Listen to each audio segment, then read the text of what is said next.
بسم اللہ الرحمن الرحیم، سلسلہ دروس احیاء العلوم بحمد اللہ تعالی۔ آج ہمارا درس نمبر 91 ہے۔ 90 دروس ہمارا مکمل ہو چکا۔ نفلی روزے کے بیان کے بعد امام غزالی رحمۃ اللہ تعالی علیہ کتاب احیاء العلوم کے اندر حج کا بیان لے کر آئے۔ اگرچہ یہ مہینہ حج کا نہیں ہے، لیکن چونکہ ہم نے دروس میں ترتیب کو لازم رکھا، ضروری سمجھا، تو ترتیب کے لحاظ سے حج کا جو ہے وہ بیان شروع ہو رہا ہے۔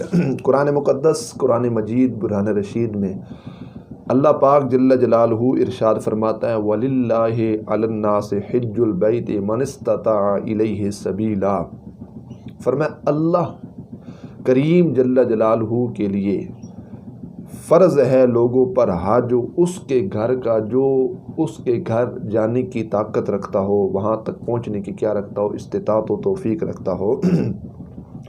جس طرح نماز، روزہ وغیرہ فرض ہے، اسی طرح حج بھی فرض ہے، لیکن اس کے اندر توفیق، طاقت اور استطاعت شرط لگائے گی کہ جس کے پاس استطاعت توفیق ہو تو وہ اس کے گھر کا ضرور حج کرے، اور زندگی میں ایک مرتبہ حج کرنا یہ فرض ہے۔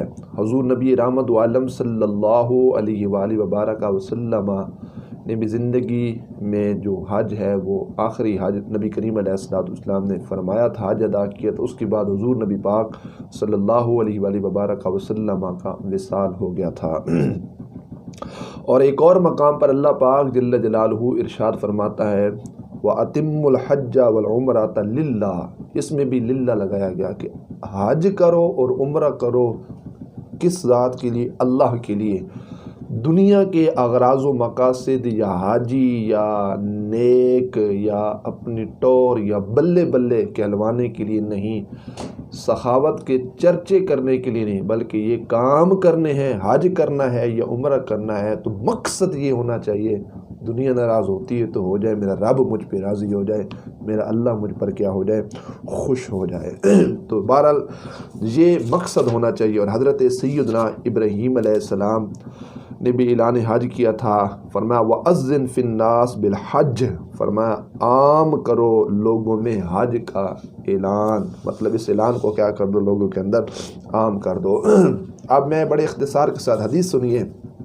ابو ہریرہ رضی اللہ تعالی عنہ فرماتے ہیں کہ ہم رسول اللہ صلی اللہ علیہ وآلہ وبارک وسلم کے ساتھ موجود تھے، تو نبی پاک علیہ السلام نے خطبہ ارشاد فرمایا اے لوگو تم پر حج فرض کیا گیا، اے لوگو تم پر حج فرض کیا گیا، لہذا حج کرو۔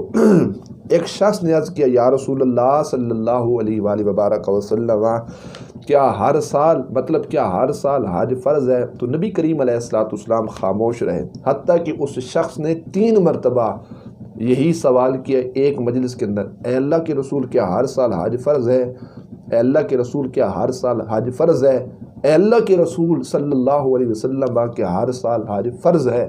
ہمارے آقا صلی اللہ علیہ وآلہ وبارک وسلم خاموش رہے، اور آگے نبی پاک علیہ السلام نے فرمایا کہ اگر میں ہاں کہہ دیتا تو اللہ پاک جل جلالہ تم پر ہر سال حج کو فرض فرما دیتا۔ اللہ اکبر۔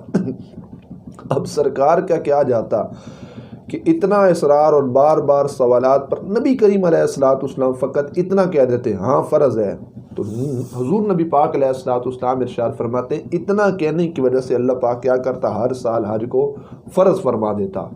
تو ہمارے آقا صلی اللہ علیہ وآلہ وبارک وسلم کا یہ بھی امت پر بہت بڑا احسان ہے کہ نبی پاک علیہ السلام نے اپنی امت کے احوال کو دیکھا کہ میری امت کمزور ہے، یہ اتنی توفیق استطاعت نہیں رکھتے، اور جو توفیق و استطاعت رکھتے ہیں وہ بھی اس کے اندر غفلت کریں گے۔ اگرچہ گناہ ہے، غفلت نہیں کرنی چاہیے، لیکن حضور نبی رحمت عالم صلی اللہ علیہ وآلہ وبارک وسلم حالات سے آگاہ تھے، اس لیے نبی پاک علیہ السلام نے امت پر سختی نہیں فرمائی۔ اللہ اکبر۔ پھر مقصد ہمارا اللہ کی رضا ہونی چاہیے۔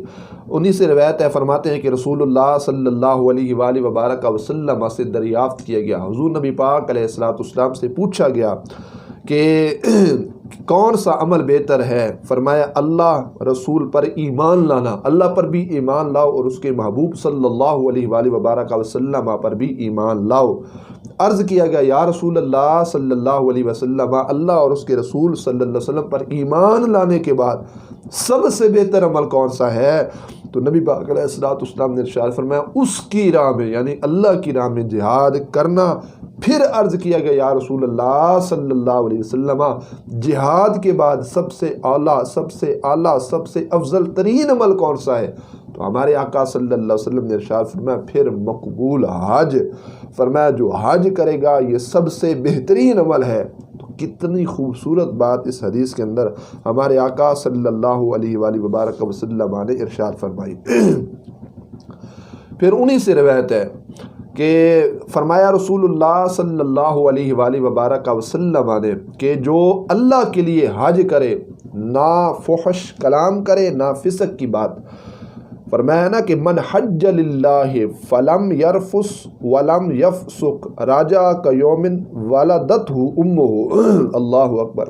حضور کہتے ہیں کہ جو حج کرے اللہ کے لیے، نہ فحش کلام کرے نہ وہاں پر فسق، فرمایا کہ وہ ایسے لوٹے گا جیسے آج اپنی ماں کے پیٹ سے باہر آ رہا۔ مطلب حضور نبی رحمت عالم صلی اللہ علیہ وآلہ وبارک وسلم ارشاد فرماتے اللہ کریم جل جلالہ اس کے سارے گناہ معاف فرما دے گا۔ علماء محدثین کہتے ہیں رفت سے کیا مراد ہے؟ کہتے ہیں بیوی سے صحبت یا صحبت کے اسباب پر عمل یا صحبت کی گفتگو، اور فسق سے مراد ہوتا ہے ساتھیوں سے لڑائی کرنا۔ حج کے معاملات کے اندر ایسا ہرگز چونکہ ہمارا مقصد اس کی رضا ہے، تو تمام جو انسان کی خواہشات ہیں اس کو ترک کرنا چاہیے، اور فقط انسان کا مقصد یہ ہونا چاہیے کہ میری ہر ساتھ اللہ کریم جل جلالہ کی عبادت و ریاضت میں گزرے، اور میرے ہر جو ہے نا میرا ہر قول اور فعل ایسا ہونا چاہیے جس کے اندر اس کی رضا شامل حال ہو، اور میرے ہر قول و فعل پر اللہ کی رحمتوں کا نزول ہو، میں اللہ کی رحمتیں لے کر آؤں۔ تو حضور نبی پاک علیہ السلام ارشاد فرماتے ہیں وہاں پہ فسق نہ کرے اور فحش کلامی نہ کرے۔ اور تو فحش سے کیا مراد ہے؟ فسق سے مراد ہے ساتھیوں سے لڑائی جھگڑا کرنا، اور فحش باتوں، لڑائی جھگڑا، گالی گلوچ سے اپنے آپ کو پاک صاف رکھنا۔ تو گناہ صغیرہ اور کبیرہ یہ دونوں کے لحاظ سے ہے کہ انسان محفوظ رہے، گناہ صغیرہ کو بھی ترک کرے، گناہ کبیرہ کو بھی ترک کرے۔ اچھا جی، تو کہتے اس لحاظ سے حقوق اللہ کا جس طرح وہ خیال رکھ رہا ہے، اللہ کے گھر میں چونکہ موجود ہے تو وہاں ساتھ ساتھ حقوق العباد کے بھائی خیال رکھا جائے۔ اڑوس پڑوس میں رہنے والے حاجی ہوں، مسافر ہوں، عملہ کے لوگ ہوں، خدمت کرنے والے ہوں، ان سے کسی قسم کو اس شخص سے کوئی تکلیف، دقت، پریشانی، مصیبت اور ان کا دل نہ دکھائے۔ تو اس انداز میں جو وہاں پر رہے گا تو سرکار فرماتے وہ ایسے لوٹے گا کہ اللہ پاک اس کے سارے گناہ یوں معاف فرمائے گا جیسے آج اپنی ماں کے پیٹ سے باہر آ رہا ہو۔ اللہ اکبر۔ روایت ہے انہی سے فرماتے ہیں کہ رسول اللہ صلی اللہ علیہ وآلہ وبارک وسلم نے عمرہ سے دوسرے عمرہ تک درمیان کے گناہوں کا کفارہ ہے۔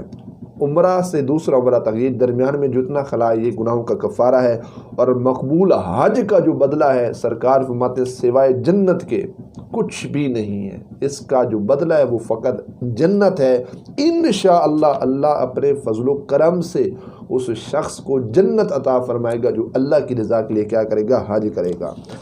روایت حضرت سیدنا ابن عباس رضی اللہ تعالی عنہما فرماتے ہیں کہ رسول اللہ صلی اللہ علیہ وآلہ وبارک وسلم نے ارشاد فرمایا ماہ رمضان میں عمرہ کرنا حج کے برابر ہے، اتنا ثواب ہے۔ اکثر لوگ کوشش بھی کرتے ہیں، دعائیں بھی کراتے ہیں کہ ماہ رمضان منور پاکیزہ معطر منور پاک ماہ کے اندر ہماری حاضری ہو جائے، اس در کی دعا کرنی بھی چاہیے۔ اللہ ہم سب کو، مجھ سمیت تمام مسلمانوں کو توفیق دے اپنا گھر، اپنے محبوب کا گھر دیکھنے کی، زیارت کرنے کی، اللہ ہم سب کو یہ توفیق بخشے۔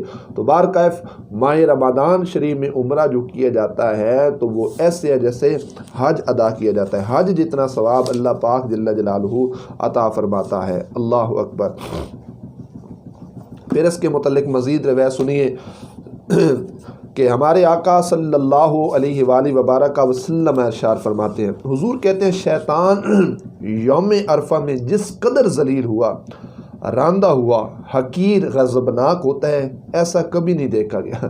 یہ شیطان کی جو ہے نا اس وقت شامت آ جاتی ہے۔ سرکار نے کتنی باتیں اس حدیث کے اندر ارشاد فرمائی، ذلیل بھی ہوتا ہے، راندہ بھی جاتا ہے، روندا جاتا ہے، حقیر اور غضبناک، یہ تمام چیزیں اس کے لحاظ سے ہوتی ہیں۔ اور سرکار کہتے ہیں اس سے پہلے اس کو اس انداز میں کبھی نہیں دیکھا کہ اتنی وہ شامت آتی ہے، اتنی اس کو سزائیں ملتی ہیں آگے۔ اور آگے نبی پاک صلی اللہ علیہ وآلہ وبارک وسلم ارشاد فرماتے ہیں، حضور فرماتے ہیں کچھ گناہ ایسے ہیں جو صرف مقام عرفات سے اس کے اندر بیٹھنے سے مٹتے ہیں، جو وقوف عرفات سے مٹتے ہیں، مطلب وہاں ٹھہرنے سے جو ہے وہ گناہ معاف ہوتے ہیں۔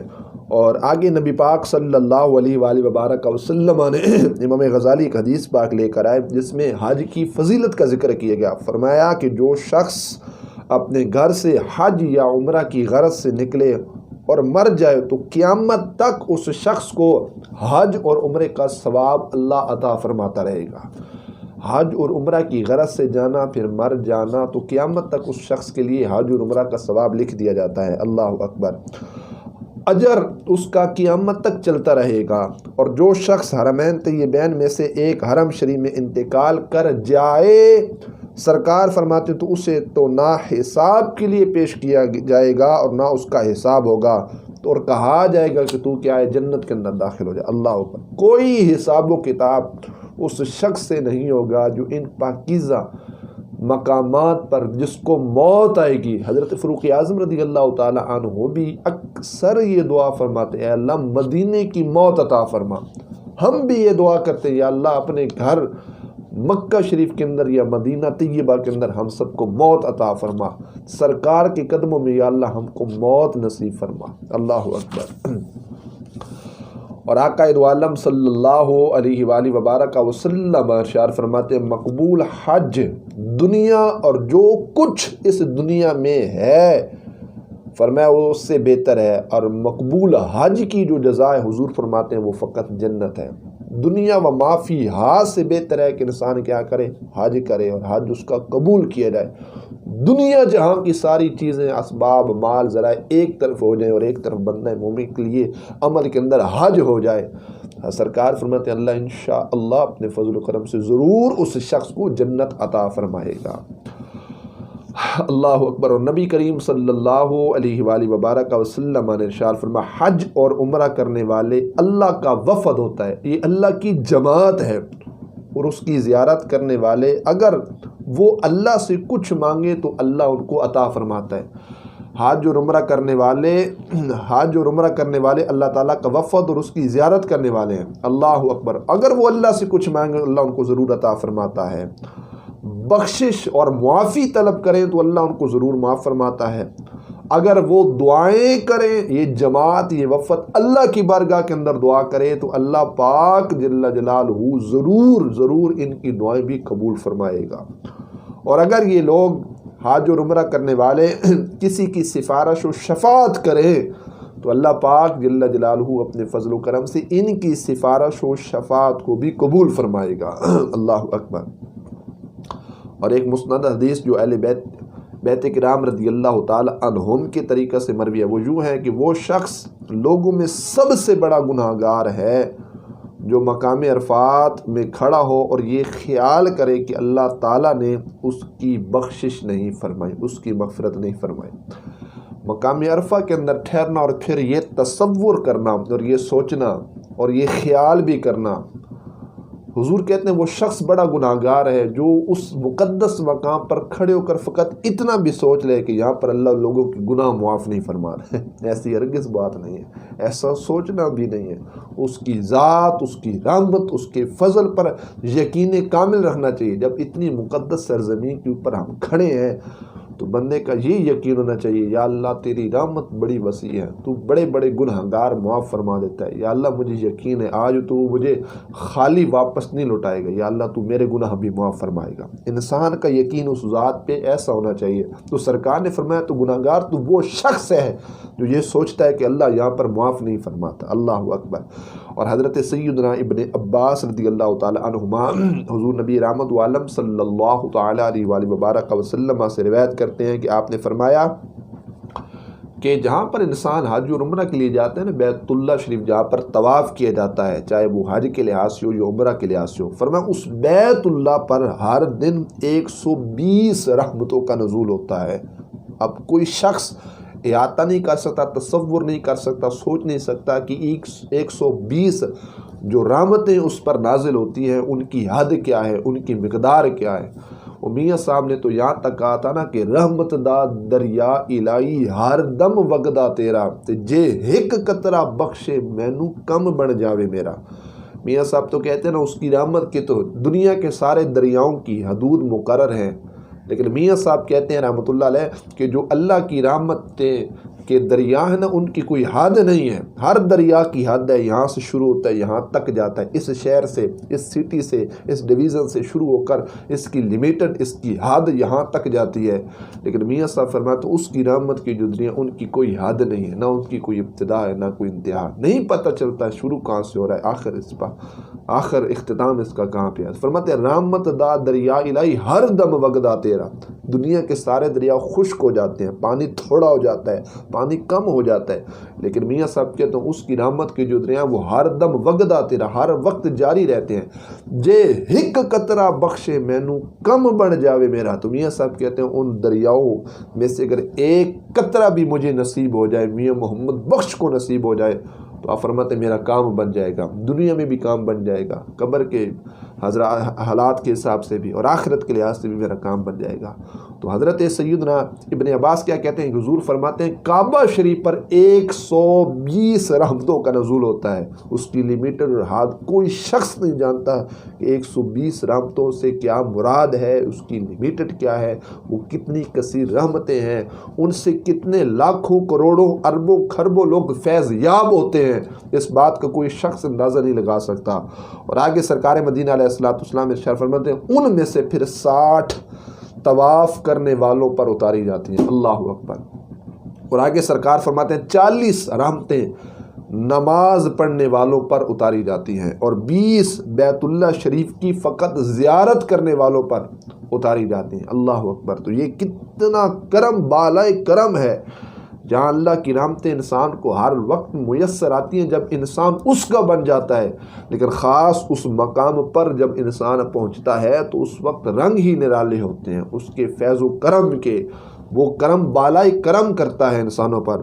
اور آگے حدیث میں ہے کہ بیت اللہ کا طواف کثرت سے کیا کرو، کیونکہ یہ ان میں سے سب سے زیادہ قدر و منزلت والا ہے، جنہیں تو تم قیامت کے دن اپنے نامہ اعمال کے اندر پاؤ گے، اور تمہارے نامہ اعمال میں یہ سب سے زیادہ قابل رشک ہے۔ نامہ عمل کی سب سے طاقتور، سب سے افضل اور قابل رشک نیکی کیا ہے؟ حضور فرماتے ہیں وہ بیت اللہ شریف کی زیارت ہے۔ پھر فقہاء نے لکھا کہ پہلی نظر جب انسان اس مقدس پاکیزہ منور گھر کی طرف کرتا ہے، پھر جو دعا التجا کرتا ہے نا، اللہ اکبر، اس دعا کو اللہ واپس نہیں لوٹاتا، رد نہیں فرماتا، اس دعا کو اللہ قبول فرما لیتا۔ اب ہر قسم کے لوگ وہاں پہ دعا کرتے ہیں، کوئی اس کو دیکھ کر کہتا ہے کہ یا اللہ مجھے دوبارہ آنے کی توفیق عطا فرما، کوئی ایمان کی استقامت، کوئی اخلاص کی، اچھے اخلاقیات کی، مال و دولت کی دعائیں کرتا ہے۔ تو ایک شخص کے بارے میں ہم نے یہ پڑھا اور یہ سنا کہ وہ اپنی ماں کے ساتھ اس مقدس و منور مقام کی زیارت کے لیے جا رہا تھا، پہلی نگاہ جیسے کعبہ شریف پر پڑی نا، تو اس نے اپنی ماں کا بازو ہاتھ میں لہرا کر کہا کہ یا اللہ میری ماں مجھ پر راضی ہو جائے۔ اللہ اکبر۔ حضور نے فرمایا تھا نا جن پر ماں راضی اس پہ اللہ راضی، جس پہ اللہ راضی اس کا بیڑا تر جانا ہے، دنیا کے لحاظ سے آخرت کے لحاظ سے۔